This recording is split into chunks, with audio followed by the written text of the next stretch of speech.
और welcome student, स्वागत है आपका करण गुप्ता फार्मा क्लासेस में। और आज हम एक बहुत ही इंपॉर्टेंट टॉपिक के ऊपर बात करेंगे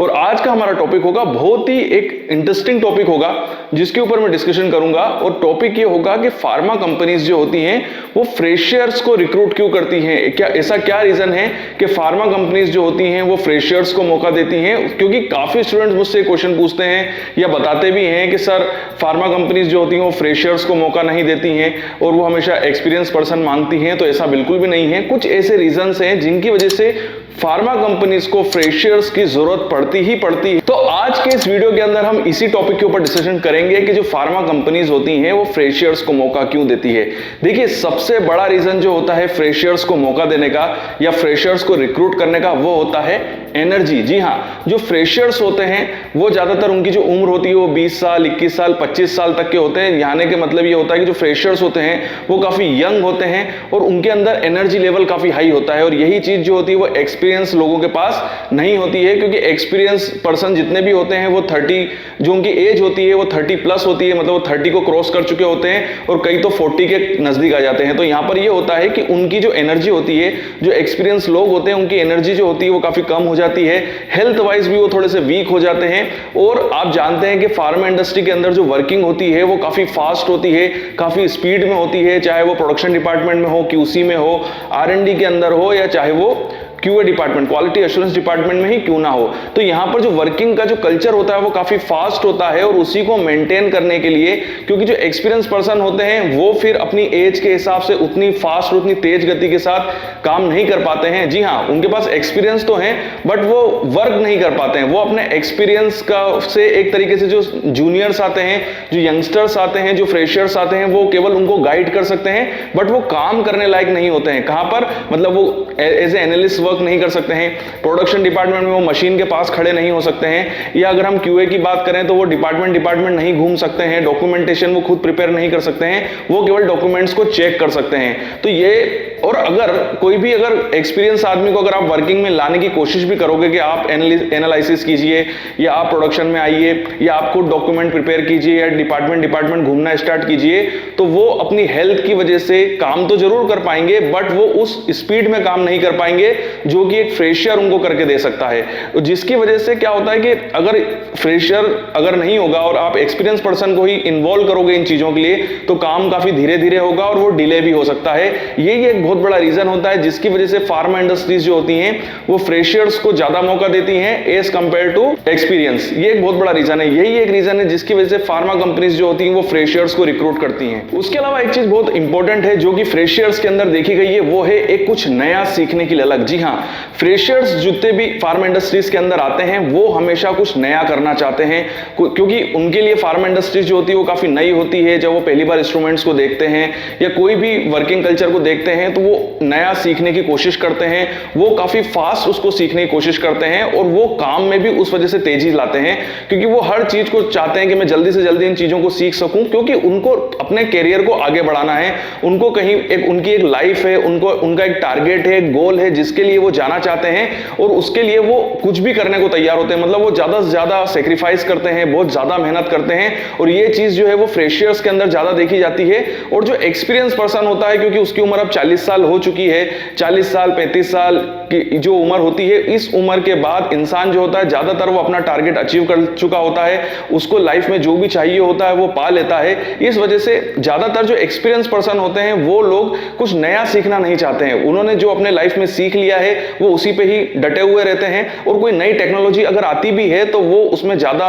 इंटरेस्ट नहीं दिखाते हैं। और यही चीज अगर हम फ्रेशर्स के अंदर देखें तो वो लोग जब भी कोई नई टेक्नोलॉजी का नया इंस्ट्रूमेंट या कोई नया प्रोटोकॉल आता है, कोई नई गाइडलाइन आती है, तो जो फ्रेशर होगा, क्योंकि उसका कैरियर अभी स्टार्ट हुआ है और वो अपने कैरियर को काफी ऊपर ले जाना चाहता है, आगे बढ़ाना चाहता है, इसीलिए वो नई इंस्ट्रूमेंट, नई टेक्नोलॉजी को सीखता है और उसको बहुत बढ़ चढ़ के उसका यूज भी करता है। और जो भी लोग उसको सिखाने के लिए आते हैं उनसे वो प्रॉपर तरीके से ट्रेनिंग लेता है, उनसे क्वेश्चन भी पूछता है, उसके जो भी डाउट्स होते हैं वो क्लियर करता है। और ये सारी चीजें जो है वो फ्रेशर्स के अंदर देखी जाती है। इसीलिए इंडस्ट्री के अंदर जब भी कोई नई टेक्नोलॉजी या कोई नया इंस्ट्रूमेंट या कोई नई गाइडलाइन दी जाती है तो वो सबसे पहले फ्रेशर्स को ही ट्रेनिंग दी जाती है, या जो नए लड़के रिक्रूट होते हैं उन्हीं को इन सभी चीजों की ट्रेनिंग दी जाती है, क्योंकि उनके अंदर वो ललक होती है उसको सीखने की। उसके अलावा एक बहुत ही इंपॉर्टेंट पॉइंट, और ये चीज आप भी समझ सकेंगे, और वो ये होता है कि जो फ्रेशर होता है, जो नया लड़का होता है जो कि अभी अभी कंपनी के अंदर आया है काम करने के लिए, वो जल्दी से कंपनी को स्विच नहीं करता है, वो कंपनी को चेंज नहीं करता है।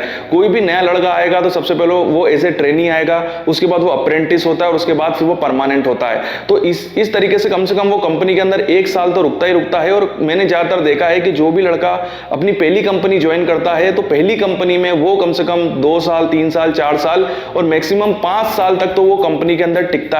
है, क्योंकि उसकी वो पहली कंपनी है, तो वहां पर वो बहुत सारी चीजें सीखता है, वहां के वर्किंग कल्चर से वो काफी फेमिलियर हो जाता है। और एक चीज बहुत इंपॉर्टेंट है कि कोई भी आदमी अपनी पहली नौकरी को छोड़ के दूसरी नौकरी में जाने के लिए उसको काफी गट्स की जरूरत होती है,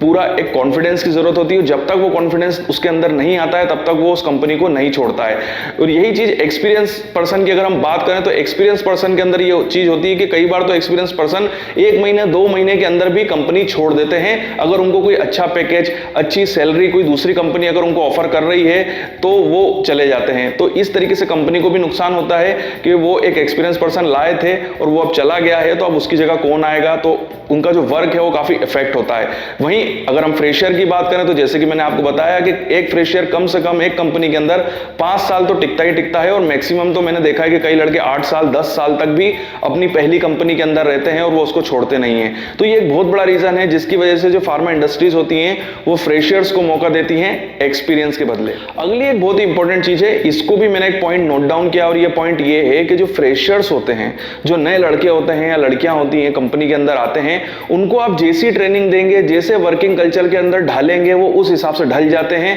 वहीं जो एक्सपीरियंस पर्सन होता है जो कि दूसरी कंपनी से आया हुआ होता है, उसको अगर आप अपने कल्चर के हिसाब से ढालने की कोशिश करेंगे तो वो नहीं ढल पाएगा, और अगर वो ज्यादा परेशान होगा तो आपकी कंपनी ही छोड़ देगा। वहीं जो फ्रेशर लड़का होगा उसको आप जैसे ट्रेनिंग देंगे, जिस वर्किंग कल्चर के अंदर रखेंगे, जैसी CGMP GLP गाइडलाइन आप उसको समझाएंगे, वो उस हिसाब से वर्किंग करना स्टार्ट कर देगा, जिससे कि आपकी कंपनी को ही फायदा होगा। तो ये एक बहुत बड़ा रीजन है जिसकी वजह से फ्रेशर्स को ज्यादा मौके मिलते हैं एक्सपीरियंस के मुकाबले। मतलब ये सारे वो नुकसान और फायदे के ऊपर मैं डिस्कशन कर रहा हूं जो कि HR डिपार्टमेंट देखता है जब वो फ्रेशर को और एक्सपीरियंस को रिक्रूट करता है। एक चीज मैं आपको बता दूं कि इस वीडियो के अंदर मैंने जितने भी पॉइंट में डिस्कशन कर रहा हूं, ये जितने भी पॉइंट है ना, ये मुझे किसी फार्मा इंडस्ट्री में किसी ने नहीं बताए हैं, बट मैंने जितने भी फार्मा इंडस्ट्री में मेरे जितने भी मेरे फ्रेंड्स हैं जो कि HR डिपार्टमेंट में काम कर रहे हैं या फार्मा इंडस्ट्री की बड़ी पोस्ट पे काम कर रहे हैं, उनसे मैंने जब डिस्कशन किया तो मैंने इन सब पॉइंट्स को नोट डाउन किया कि HR और जितने भी फार्मा इंडस्ट्री का जो मैनेजमेंट होता है वो फ्रेशर्स को रिक्रूट क्यों करता है। तो उन पॉइंट्स को, मतलब मैंने डायरेक्टली उनसे किसी टाइप का भी क्वेश्चन नहीं पूछा है, ये जब मैंने उनसे डिस्कशन किया तो कुछ पॉइंट्स इस तरीके से मैंने नोट डाउन करे कि शायद वो लोग ये सारी चीजें जो है वो फ्रेशर से चाहते हैं। तो आपको इन चीजों का ध्यान रखना है कि जब आप फार्मा इंडस्ट्री के अंदर वर्क करने के लिए जाएंगे तो क्या क्या चीजें फार्मा इंडस्ट्री आपसे चाहती हैं, इन पॉइंट्स के थ्रू आपको क्लियर हो सकेगा। और इससे आपको आपकी वैल्यू भी पता चलेगी कि ऐसा नहीं है, क्योंकि जब भी कोई फ्रेशर फार्मा इंडस्ट्री के अंदर जाता है तो उसको ऐसा फील कराया जाता है कि उसकी कोई वैल्यू ही नहीं है, फार्मा इंडस्ट्री ने उसको नौकरी देके कोई बहुत बड़ा एहसान किया उसके ऊपर। तो ऐसा बिल्कुल भी नहीं है, कोई ना कोई तो ऐसा रीजन है जिसकी वजह से फ्रेशर्स को इंडस्ट्री के अंदर जॉब दी जाती है, और उन्हीं रीजंस को मैं आपको बता रहा हूं। तो आप जब भी फार्मा इंडस्ट्री के अंदर काम करें एज ए फ्रेशर तो बिल्कुल भी ऐसा ना समझे, आपकी बहुत बड़ी भूमिका होती है। जी हां,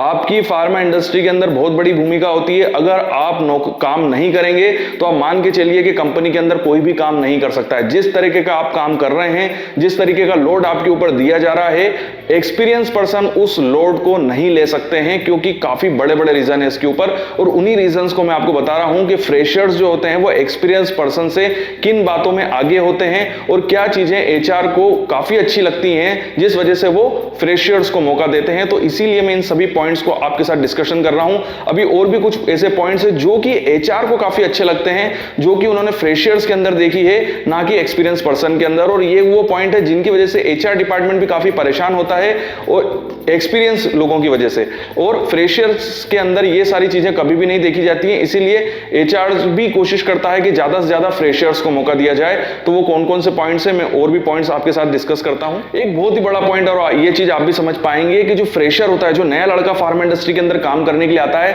वो कभी भी ग्रुपिंग नहीं करता है, पॉलिटिक्स नहीं करता है। वहीं जो एक्सपीरियंस पर्सन होते हैं, जिनको कंपनी के अंदर 4 साल 5 साल 8 साल 10 साल हो जाता है, वो लोग क्या करते हैं कि ग्रुपिंग करना स्टार्ट कर देते हैं। वो ग्रुपिंग किसी भी टाइप की हो सकती है। वो एक ही कॉलेज के लोग हो सकते हैं जो आपस में इकट्ठे हो जाएंगे, या एक ही समाज के लोग हो सकते हैं, एक ही धर्म के लोग हो सकते हैं, या एक ही विचारधारा के लोग हो सकते हैं। ये लोग आपस में ग्रुप बना लेते हैं और ये आपस में पॉलिटिक्स करना स्टार्ट कर देते हैं। क्योंकि देखिए, कई बार ऐसा देखा गया है कि एक पर्सन जो होता है वो कंपनी के अंदर वर्क करना स्टार्ट करता है, धीरे धीरे फिर वो अपने जान पहचान के लोगों को उस डिपार्टमेंट के अंदर इंटर कराना स्टार्ट कर देता है अपने रेफरेंस का यूज करके, और फिर धीरे धीरे फिर वो ग्रुपिंग करते हैं, पॉलिटिक्स करते हैं, और दूसरे लोगों को वो काम करने नहीं देते हैं या उनका काम बिगाड़ते हैं, जिससे कि डिपार्टमेंट का वर्किंग कल्चर इफेक्ट होता है। और इस पॉलिटिक्स की वजह से कंपनी को काफी अच्छे लोगों, होनहार लोगों से हाथ धोना पड़ता है, क्योंकि वो इस ग्रुपिंग से परेशान होकर नौकरी छोड़ के चले जाते हैं, या तो फिर वो कहीं और किसी और कंपनी में चले जाते हैं। तो ये चीज जो है वो फ्रेशर्स के अंदर नहीं देखी जाती। जब भी कोई फ्रेशर नया नया कंपनी के अंदर आता है, तो कभी भी वो, क्योंकि वो ना किसी को वहां पर जानता है, ना किसी से जुड़ता है, और ना उसको इस ग्रुपिंग और पॉलिटिक्स के बारे में ज्यादा नॉलेज भी नहीं होता है, इसीलिए वो बिल्कुल अपने कैरियर के ऊपर कॉन्सेंट्रेट करता है, वो अपने काम पे कॉन्सेंट्रेट करता है और केवल काम से ही मतलब रखता है। तो ये एक बहुत बड़ा रीजन है जिसकी वजह से जो एचआर डिपार्टमेंट होता है वो एक्सपीरियंस पर्सन से तो काफी दुखी होता है, बट ये वाली प्रॉब्लम फ्रेशर के अंदर नहीं देखी जाती है। अगली चीज जो कि मैंने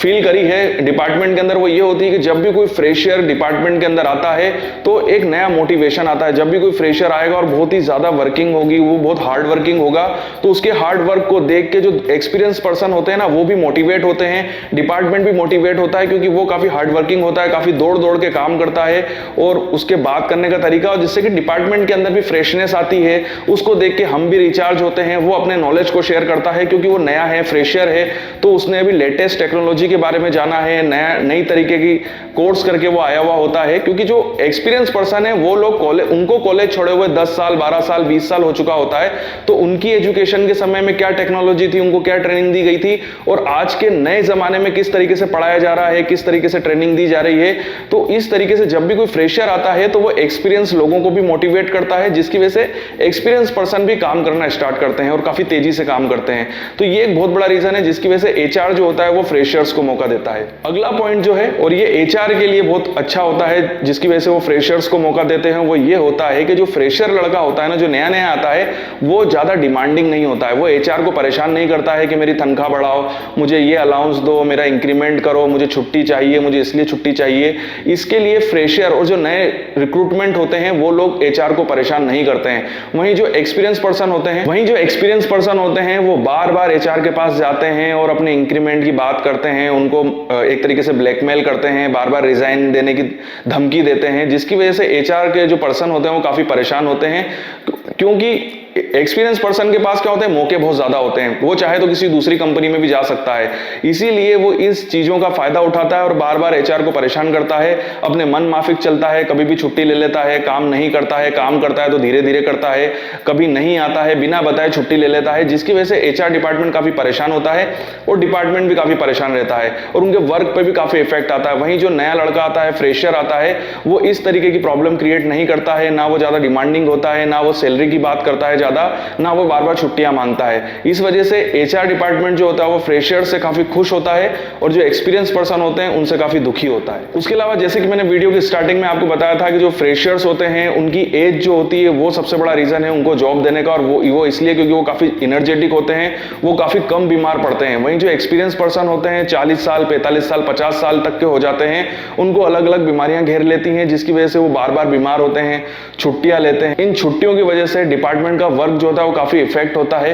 यही एक बहुत बड़ा रीजन है जिसकी वजह से खासकर बीमारियों वाली छुट्टियां और ये वर्क अफेक्ट होने की वजह से, खास क्योंकि हेल्थ इश्यूज की वजह से काफी ज्यादा वो छुट्टियां लेते हैं। और फ्रेशर जो होता है वो काफी यंग होता है, डायनेमिक होता है, एनर्जेटिक होता है और वो काफी कम छुट्टियां लेता है और लंबा काम करता है, 12-12 घंटे की शिफ्ट करता है, अगले दिन वापस आ जाता है और छुट्टियां भी काफी कम लेता है। यही एक बहुत बड़ा रीजन है जिसकी वजह से एक्सपीरियंस पर्सन के मुकाबले फ्रेशर्स को ज्यादा रिक्रूटमेंट दिए जाते हैं। यही एक बहुत बड़ा रीजन है जिसकी वजह से फ्रेशर्स को फार्मा इंडस्ट्री के अंदर मौका दिया जाता है। तो यहीं पे हम ये वीडियो कंप्लीट करते हैं। ये वीडियो आपको कैसा लगा कमेंट्स में मुझे जरूर बताइएगा। वीडियो देखने के लिए थैंक यू वेरी मच। अगर कोई भी ऐसा पॉइंट है जो इस वीडियो के अंदर रह गया है और आपके दिमाग के अंदर डाउट क्रिएट कर रहा है तो नीचे कमेंट बॉक्स पे आप मुझसे क्वेश्चन पूछ सकते हैं, मैं जरूर आपके क्वेश्चंस का जवाब दूंगा।